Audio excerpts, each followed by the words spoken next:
Selamat datang kembali di Deep Dive Anda. Hari ini kita bakal masuk ke isu hukum yang, wah, penting banget di Indonesia.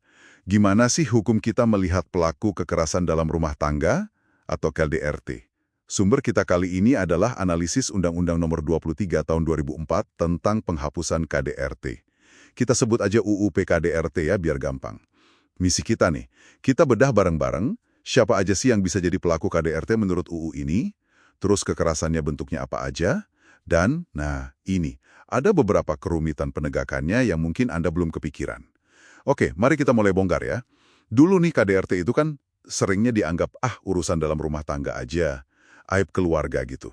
Tapi UU PKDRT ini mengubah itu semua, jadi isu publik bahkan pelanggaran HAM.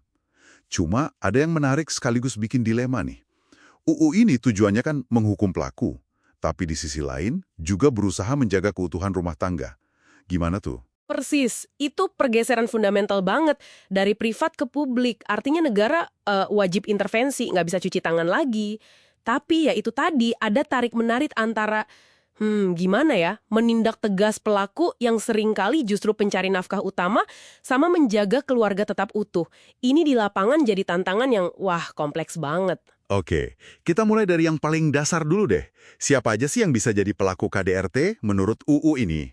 Banyak yang mikir, paling suami ke istri aja kan? Nah, pemahaman itu perlu diluruskan sedikit. UU ini pakainya istilah setiap orang. Jadi sifatnya netral gender. Bisa laki-laki, bisa perempuan. Kuncinya itu ada di definisi lingkup rumah tangga di pasal 2. Dan ini cakupannya luas loh. Ada suami, istri, anak, termasuk anak tiri atau anak angkat ya. Terus orang-orang yang punya hubungan keluarga entah karena darah atau perkawinan yang tinggal menetap di rumah itu kayak mertua, ipar gitu. Dan ini yang kadang bikin kaget, asisten rumah tangga atau ART yang tinggal di situ juga masuk hitungan. Wah, serius? Berarti kalau ada kasus, misalnya nih, ART melakukan kekerasan ke anak majikan, itu bisa kena UU KDRT ini, bukan cuma KUHP biasa gitu. Secara hukum, iya, bisa kena. Ini kan bagus ya, perlindungannya jadi lebih luas buat semua orang di rumah itu. Cuma ya, di sisi lain, ini juga jadi tantangan sendiri buat pembuktiannya. Apalagi kalau saksinya anggota keluarga lain. Wah, bisa ada konflik loyalitas kan? Oke, paham. Selain siapa pelakunya, penting juga kita tahu apa aja sih bentuk kekerasan yang diatur di UU ini. UU PKDRT ini ngebagi jadi 4 jenis kekerasan utama. Pertama, kekerasan fisik. Ini yang paling kelihatan ya, kayak mukul, nendang. Kedua, kekerasan psikis. Nah ini lebih halus tapi dampaknya bisa dalam banget. Menghina terus-terusan, ngancam, bikin korban terisolasi dari teman atau keluarga. Ketiga, ada kekerasan seksual. Dan yang keempat, ini juga penting, penelantaran rumah tangga.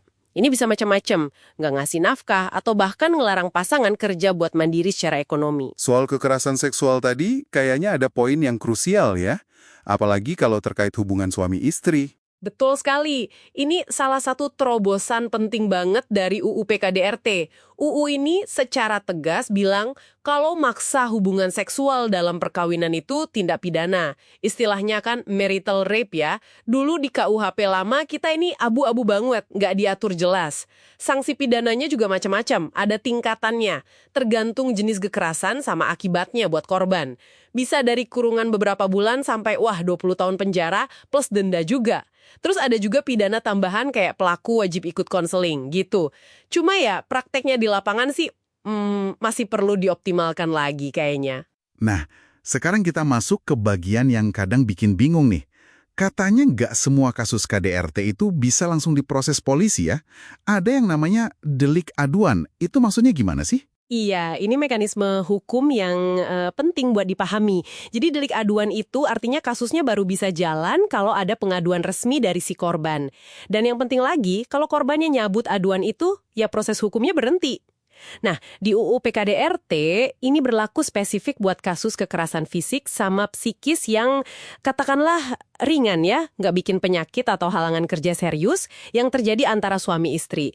Sama satu lagi, kekerasan seksual yang terjadi antara suami istri alias marital rape tadi, itu juga delik aduan.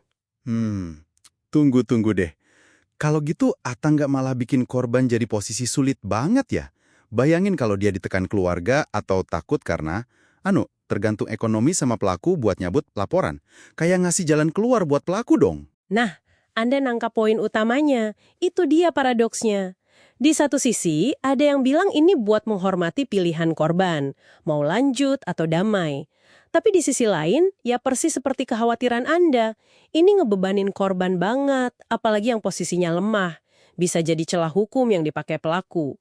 Dan ini kan agak bertentangan ya sama semangat UU yang mau melindungi korban. Untungnya sih jenis KDRT lain kayak fisik berat, psikis berat, penelantaran, atau kekerasan seksual selain antar suami istri, itu masuknya delik biasa. Jadi polisi bisa proses tanpa perlu nunggu aduan korban. Oke. Terus kalau kasusnya lanjut sampai pengadilan, biasanya apa aja sih yang jadi pertimbangan hakim waktu memutusin hukuman? Macam-macam sih. Hakim pasti lihat hal-hal yang memberatkan. Misalnya kekerasannya sadis banget, atau dampaknya parah buat korban, fisik atau psikis. Atau kalau dilakuin di depan anak, itu biasanya jadi pemberat. Tapi ada juga faktor yang bisa meringankan. Misalnya pelaku sopan selama sidang, kelihatan nyesel, belum pernah dihukum, atau mungkin udah ada upaya damai antara pelaku sama korban. Nah, yang sering jadi sorotan dan ya perdebatan juga, itu pertimbangan kalau pelaku adalah tulang punggung keluarga. Nah kan, balik lagi kita ke dilema awal tadi ya. Kalau hakim terlalu mikirin, aduh, kasihan keluarganya nanti gimana, atau karena pelaku ini yang cari nafkah terus hukumannya diringanin, gimana dong nasib keadilan buat korbannya? Efek jerahnya gimana? Itu isu krusial banget dan emang banyak kritik soal ini. Beberapa analisis nunjukin kalau vonis KDRT itu sering dirasa terlalu ringan, kurang bikin kapok pelakunya. Kadang pertimbangan sosiologis kayak menjaga keluarga itu tadi, rasanya kok lebih dominan dibanding mikirin dampak trauma jangka panjang ke korban. Jadi nyari keseimbangan yang pas di sini tuh, wah PR besar buat sistem peradilan kita. Jadi, kesimpulan dari Deep Dive kita hari ini nih, jelas ya, UU PKDRT itu langkah maju yang besar. KDRT diakui sebagai kejahatan publik, bukan lagi urusan privat. Cakupannya luas, pelakunya bisa siapa aja dalam lingkup rumah tangga, jenis kekerasannya juga macam-macam. Termasuk tadi terobosan soal marital rape. Sisi positifnya yang nggak bisa dipungkiri. Tapi, ya itu, implementasinya di lapangan masih banyak banget tantangannya. Mulai dari definisi lingkup rumah tangga yang luas, tapi kadang pembuktiannya rumit. Terus mekanisme delik aduan tadi yang bisa jadi pedang bermata dua buat korban.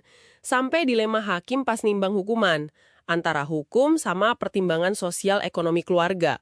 Belum lagi kalau kita ngomongin kasus yang lebih kompleks. Misalnya korban yang akhirnya jadi pelaku juga. Karena udah ngalamin kekerasan terus-menerus, reactive violence, hukum kita belum sepenuhnya siap kayaknya buat nangani kasus kayak gitu.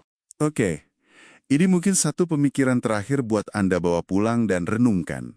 Mengingat betapa kompleksnya hubungan dalam rumah tangga dan luka psikologis KDRT yang bisa sangat dalam dan lama, kira-kira gimana ya caranya sistem hukum kita bisa lebih cerdas? Cerdas dalam menavigasi tiga kepentingan ini. Hukum pelaku secara adil, lindungi korban semaksimal mungkin, tapi juga mempertimbangkan realitas sosial keluarga. Gimana caranya biar tidak ada satu sisi yang dikorbankan? Apa mungkin ya, cara pandang hukum kita perlu sedikit berubah soal kondisi psikologis korban yang udah ngalamin kekerasan berkepanjangan? Sesuatu buat kita pikirkan lebih lanjut mungkin ya. Terima kasih sudah menyimak Deep Dive kali ini.